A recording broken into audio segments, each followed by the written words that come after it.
Hey everybody, Tim here with today's episode of Star Trek Deep Space Nine, Season 5, Episode 13, For the Uniform. So this is the return of Eddington, who was the security chief earlier in the series, or I guess like second to Odo, whatever. And it turns out he was part of the Maquis, where I had compared him to like Hail Hydra and stuff like that. This episode has his return, and this episode also introduces the holocommunicator, which I don't know how I feel about it. Like, I think it's interesting, but it felt a little too like Star Wars for me, where like now instead of a view screen or something like that, the actual actor is able to be there on set and is like just materializes and is like, hey, you're on my bridge, this is cool. But I don't know, it's weird, and I'll have to see how I feel about it as it continues on. But right now, I don't know if I like it. So, for the most part, this episode is just about Sisko trying to figure out how to fight the Maquis. Because the Maquis use dirty fighting, guerrilla tactics, and they're not scared to do anything. Like, they're using biological warfare. And this episode finally starts to see Sisko start to basically fight fire with fire and have to come up with his own ways. So, at one point, he goes, okay, let me back up. So, Sisko can either go after Eddington, or Eddington fires on a Cardassian ship that's about to crash. And he's like, okay, you get your choice. Come after me or save the Cardassians. And clearly Sisko saves the Cardassians.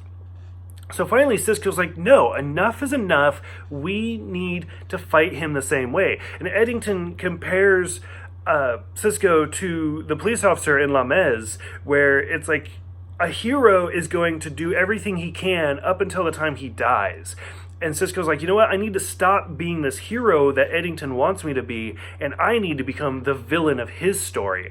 So he goes to a planet with the Maquis on it, and Sisko tells them, he's like, so just so you guys know, I'm about to detonate a bomb on your planet so it's uninhabitable for 50 years. And the Maquis is like, oh, okay, yeah, a Starfleet officer is going to do that. And even Eddington shows up in the holocommunicator and is like, come on, Sisko, like, what are you doing? And Sisko's like, fine, and he pushes the button, and now the planet's uninhabitable,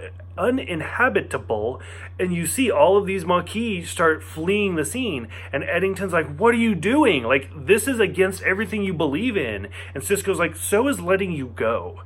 And he's like, I'm going to keep doing this. I'm going to another planet. I'm going to do it again unless you surrender. And finally Eddington does, and so the episode ends with them finally arresting him. It's some really dark stuff that Sisko's willing to basically make this planet so nobody can go there for 50 years just to get this one guy and stop the Maquis. But it's what had to be done. And so we're going through this Dominion War, and we see Sisko make questionable decisions throughout the rest of the series, but I'm pretty sure this is the start of where he really starts to question which way he wants to go. For those who have seen this one, do you agree with that? Do you think this is the start of Sisko's like gray area? Because I can tell you right now, Picard would never have like made a planet uninhabitable. He would have tried to find a different way, win or lose, but he would have tried to find a different way. And this is one of those moments where it's like, this is not the Next Generation. This is not the Enterprise. This is not Picard. This is the war that we are fighting, and Sisko's going to do what it takes. So go ahead, let me know what you guys thought about this one. What did you think about the return of Eddington? And thank you guys for everything. I will see you guys next time for the 2-part episode in Purgatory's Shadow and by Inferno's Light.